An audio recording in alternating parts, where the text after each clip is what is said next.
Hello learners, welcome back to my channel. আমার চ্যানেলে আপনাদের সবাইকে স্বাগত। নমস্কার সকলকে। শুরু করছি আজকের নতুন ভিডিও। আজকের ভিডিওতে থাম্বনেল দেখে সবাই বুঝতেই পারছেন যে জাপানিজ ভাষায় হাই বা হ্যালো কী করে করে সেটা নিয়ে আজকে ভিডিওতে আলোচনা করব। শুধুমাত্র হাই বা হ্যালো কীভাবে বলে সেটা না, জেনারেল গ্রিটিংস বা বেসিক গ্রিটিংস সেটা সকাল থেকে শুরু করে রাত্রি পর্যন্ত কিভাবে করে সেটা জাপানিজরা আমরা আজকে এই চ্যানেলে ভিডিওর মাধ্যমে সেটা শেয়ার করব। তাহলে দেরি না করে শুরু করা যাক। ফার্স্টে আমরা যে কোনো কনভারসেশন শুরু করার ক্ষেত্রে প্রত্যেকটা মানুষই হাই বা হ্যালো বা নমস্কার বাংলায় যেরকম যে বলি সেগুলো বলি থাকি। জাপানিজ ভাষাতেও তার ব্যতিক্রমী, জাপানিজ ভাষাতেও আছে। কিন্তু অনেকেই বলে কোন নিচিবা জাপানিজ ভাষাতে নাকি বেসিক গ্রিটিংস, তা কিন্তু ঠিক নয়। জাপানিজ ভাষায় এরকম স্পেসিফিক্যালি হাই বা হ্যালো কিন্তু নেই।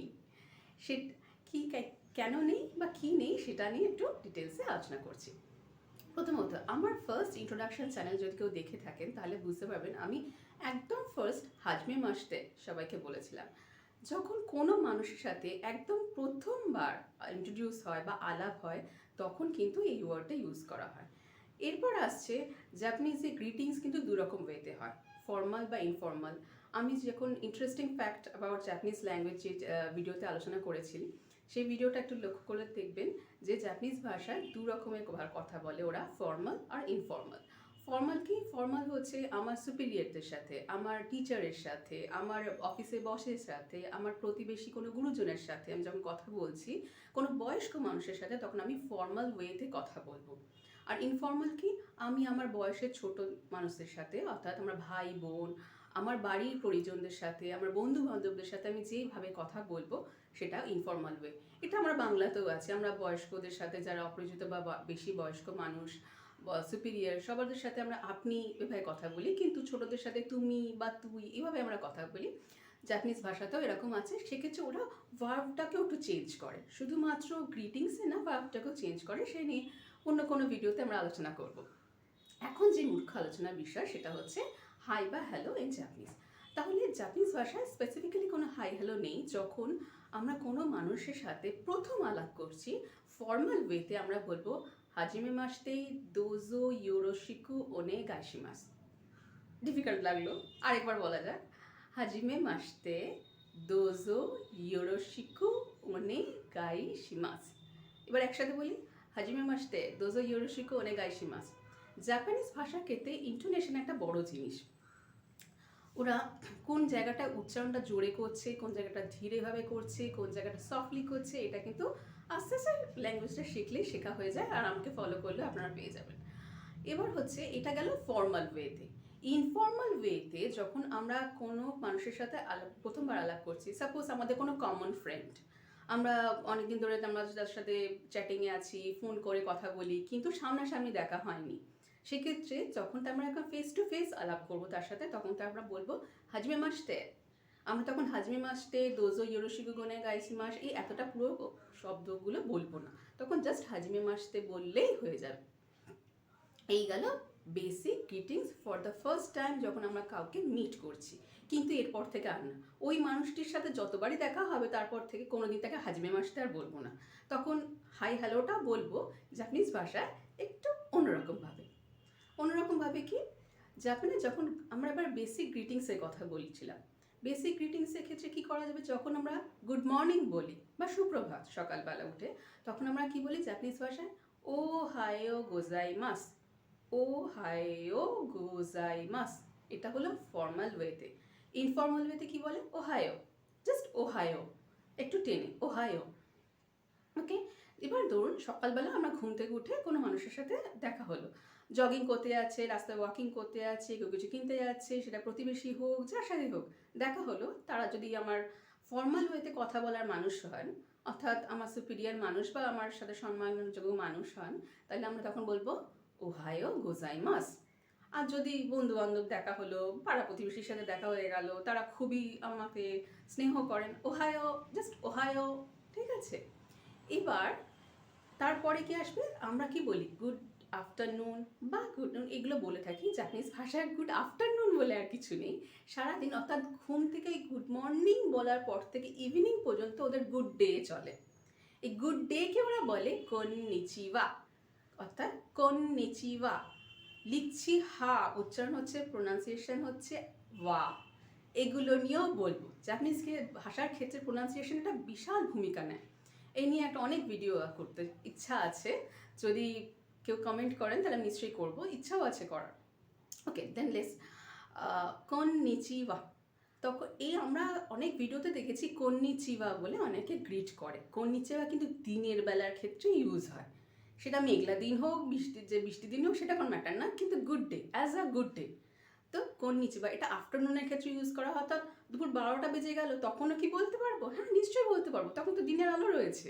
সুতরাং সকালবেলা সূর্যদেব ওঠার পর থেকে সূর্য অস্ত যাওয়া পর্যন্ত, যতক্ষণ না আমাদের ওই বিকেলের সময়টা আসছে, অন্ধকার হয়ে আছে, ততক্ষণ পর্যন্ত আমরা বলতে পারি কন্নিচিওয়া। এবার আসছে গুড ইভিনিং। গুড ইভিনিংকে কি বলে? কোমবামওয়া। কোমবামওয়া। এক্ষেত্রে আমরা লিখছি কোন বান হা, উচ্চারণ হচ্ছে কোমবামওয়া, অর্থাৎ কোমবামওয়া হচ্ছে গুড আফটারনুন। গুড আফটারনুন কতক্ষণ বলতে পারি আমরা? যতক্ষণ না আমরা গুড নাইট বলছি। এবার গুড নাইট বলার পর তো তার কিছু থাকে না, তখন যে যার মতো ঘুমিয়ে পড়ছে, তো গুড নাইটটাও শিখিয়ে দিই। গুড নাইটটা হচ্ছে ওয়াসুমি নাসাই। ওয়াসুমি নাসাই, এটা ফর্মাল ওয়েতে। আর যদি ইনফর্মাল ওয়েতে ওয়াসুমি, জাস্ট ওয়াসুমি। এই হলো জেনারেল গ্রিটিংস।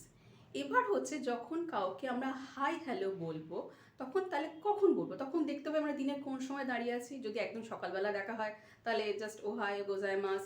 যদি বেলার দিকে দেখা হলো তাহলে কন্নিচিওয়া, সন্ধ্যের দিকে দেখা হলো কোমবামওয়া, আর রাত্রির কথা তো ছেড়ে দিন, ওয়াসুমি নাসাই। এবার ফোনে ওরা হ্যালো কী করে বলে? ফোনে ওরা বলে মশি মশি। নিশ্চয়ই এটা শুনে থাকবেন, ফোনে ওরা বলে মশি মশি। সেক্ষেত্রে হ্যালোটা হচ্ছে মশি মশি, তারপর নিজের নাম বলে দেশ। নামের যখন নিজেকে ইন্ট্রোডিউস করাবেন, তখন কখনো নিজের নামের পাশে সান বলবেন না। আমি যদি নিজেকে ইন্ট্রোডিউস করাই ওয়াতাশি সুপর্ণা সান দেশ, দামে এটা বলা যায় না, ওয়াতাশি সুপর্ণা দেশ, এটাই বলা হয়। নিজের নামের পাশে ওরা সান বলে নিজেকে অন্তত ইন্ট্রোডিউস করে না। এই হলো বেসিক গ্রিটিংস। এবার যখন ওরা হয়তো কন্নিচিওয়া বা গুড আফটারনুন, আমরাও কি বলি সবসময় কাউকে দেখা হলে গুড আফটারনুন, গুড ডে বা গুড মর্নিং, অনেক সময় তো বলি না, কারণ নাম ধরে ডাকি, তখন হচ্ছে ওরা জাস্ট এইভাবে বলে আহ জুন সান, আহ মাইকো সান, এইভাবে ওরা কথা বলে। এই আহ কথাটা ওরা কিন্তু প্রায়শই ওই একটা সারপ্রাইজিং ব্যাপার, হঠাৎ করে দেখা হয়ে গেল এরকম, তার মানে এই নয় তার সাথে অনেকদিন বাদে দেখা হয়েছে, কিন্তু এরকমভাবে আমরা বলে থাকি।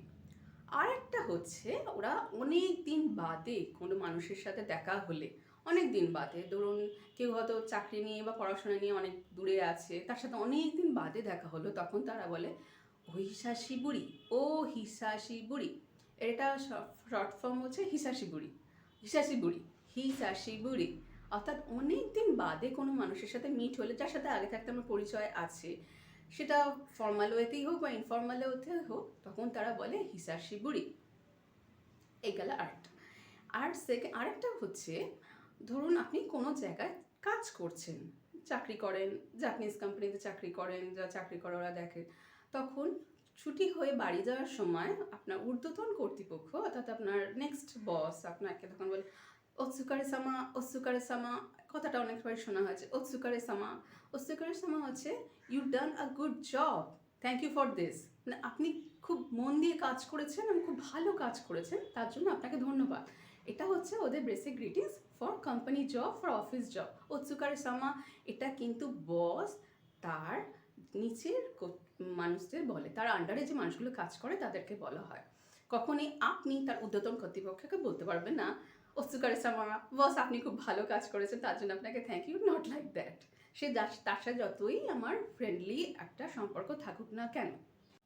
এবার রিভাইন্ড করে নেওয়া যাক যে আজকে আমরা কি কি বেসিক গ্রিটিংস শিখলাম। প্রথম, যখন আমরা কোনো মানুষকে ফার্স্ট মিট করছি, একদম প্রথমবার, তখন তো আমরা বলি হাজিমে মাসতে দোজো ইউরোশিকু ওনেগাইশিমাস, এটা বলি ফর্মাল ওয়েতে। ইনফর্মাল ওয়েতে হাজিমে মাসতে, 1 নম্বর। 2 নম্বর হলো যখন আমরা গুড মর্নিং কাউকে বলি, তখন কি বলি ওহায়ো গোজাইমাস, এটা ফর্মাল ওয়েতে। আর যখন ইনফর্মাল ওয়েতে বলি জাস্ট ওহায়ো। এবার হচ্ছে থার্ড, গুড ডে বলার ক্ষেত্রে তখন আমরা বলি কননিচিওয়া। কননিচিওয়া না, এর কোনো ফর্মাল বা ইনফর্মাল ওয়ে নেই, জাস্ট একটাই সেন্টেন্স কননিচিওয়া। এটা ফর্মালেও বলে ইনফর্মালেও বলে কননিচিওয়া। দেন কোমবামবা অর্থাৎ গুড আফটারনুন বা গুড ইভিনিং। গুড ইভিনিংয়ের ক্ষেত্রে কোমবামবা বলি, তখন আমরা এটারও কোনো ফর্মাল বা ইনফর্মাল নেই, এটা একটাই সেন্টেন্স কোমবামবা। আর গুড নাইটের ক্ষেত্রে বলা হয় ওয়াসুমিনাসাই, ওয়াসুমিনাসাই বা ওয়াসুমি, এটা ইনফর্মাল ওয়েতে। এখন তো হিরাগানা কাতাকানা লেখা আমরা আশা করি লার্নার্সরা শিখেই গেছেন, তো চেষ্টা করুন না হিরাগানাতে ওহায়ো গোজাইমাস, কননিচিওয়া বা কোমবামবা, ওয়াসুমিনাসাই এগুলো লেখার। সাইডে স্লাইড হচ্ছে কিন্তু না দেখে আর চেষ্টা করা যেতেই পারে, তখন মিলিয়ে দেখলেন যে হচ্ছে কি হচ্ছে না, কতটা শিখতে পারলাম, কতটা ইমপ্রুভমেন্ট হলো, আদৌ হলো কি না। হতাশ হওয়ার কোনো কারণ নেই, ভুল না করলে কোনো মানুষই শিখবে না। দেন নেক্সট আসছে অনেক দিন পর কোনো মানুষের সাথে আলাপ হলে, দেখা হলে তখন আমরা কি বলবো? তখন আমরা বলি অনেক দিন পর কোনো মানুষের সাথে দেখা হলে আমরা বলি ওহিসাশিবুরি। ও কথাটা অনারিফিক হিসেবে ইউজ হয়, মানে সেই মানুষটা যদি আমাদের কাছে সম্মানীয় ব্যক্তি হয়ে থাকে তখন তাকে আমরা ও হিসাশিবুরি বলি, কিন্তু ক্যাজুয়ালি হিসাশিবুরি। আমি যদি আমার এখন টিচারের সাথে বহুদিন বাদে দেখা হয়, হওয়াটাই স্বাভাবিক, বহুদিন তার সাথে দেখাও হয়নি, তখন আমি তার সাথে বলবো ওহিসাশিবুরি সেন্সে, ওহিসাশিবুরি। তখন আমরা বলবো ওহিসাশিবুরি, কারণ সে আমার টিচার, আমার গুরুস্থানীয় মানুষ, তখন আমি তাকে ওহিসাশিবুরি বলবো। কিন্তু যদি আমার কোনো ফ্রেন্ডের সাথে আমার বহুদিন বাদে দেখা হলো তখন আমরা বলবো হিসাশিবুরি। আরেকটা শিখলাম কি, যে কোম্পানিতে কাজ করার সময় তখন সারাদিন পর কাজটা সেরে আপনি বাড়ি যাচ্ছেন, তখন আপনার ঊর্ধ্বতন কর্তৃপক্ষ আপনাকে বা বস আপনাকে বলে ওৎসুকারে সামা, ওৎসুকারে সামা। তখন কিন্তু আশ্চর্য হওয়ার কিছু নেই, এই কথাটা নতুন আর তখন কানে ঠেকবে না। এটার মানে হচ্ছে well done your job and thank you for your work. Okay, আরেকটা ভেরি ইনফর্মাল শিখলাম, যে কারোর সাথে দেখালে আমরা যেরকম নাম ধরে ডেকে এই দাঁড়াও এই করি এইরকমভাবে বলি, ওরা সেরকম কারোর নাম কথাটা উচ্চারণ করবে দেন তার নাম, অর্থাৎ জুনকো-সান, মিকু-সান, সুপর্ণা-সান, এইভাবে ওরা তখন ডাকে। এটা কিন্তু দেখা হওয়ার পর বলে, এটা খুবই ইনফর্মাল, এটা জাস্ট একদম বন্ধু বান্ধবদের মধ্যে, নিজের বন্ধু বান্ধবদের গ্রুপের মধ্যে, বা আমার থেকে বয়স অনেক ছোট বাচ্চা তার সাথে দেখা হলো, খুবই ছোট, তাকে দেখে আমরা তখন এইভাবে বলি। জাপানে কিন্তু সম্মানটা একটা বিশাল বড় জিনিস, ওরা প্রত্যেকটা মানুষকে, প্রত্যেকটা অবজেক্টকে, জিনিসকে ওরা খুব সম্মানের চোখে দেখে এবং সম্মান দেয়ও। আমরা যতই অ্যানিমেশন দেখে স্ল্যাং শিখি না কেন, অ্যানিমেশন আমাদের অনেক স্ল্যাং শেখায়, আমি জানি লার্নার্সরা হাসছেন, কিন্তু জাপান কিন্তু ভীষণ পোলাইট একটা ভাষা এবং সেই ভাষাটা সবাইকে সম্মান দিয়ে কথা বলে। ওরা এমনিতেই খুব আস্তে আস্তে কথা বলে যাতে কথাটাও গিয়ে কাউকে হার্ট না করে। এইটাই হচ্ছে জাপানের একটা বিশেষত্ব, জাপানিজ ভাষার একটা বিশেষত্ব। জাপানিজ কালচার নিয়ে আমি অন্য ভিডিওতে আলোচনা করব, তাহলে আজকে এই পর্যন্তই থাক। আপনাদের অনেকটা হেল্প করবে জাপানিজ ল্যাঙ্গুয়েজ শেখার ক্ষেত্রে। আজ এই পর্যন্ত, দেখা হচ্ছে নেক্সট ভিডিওতে। Thank you for watching.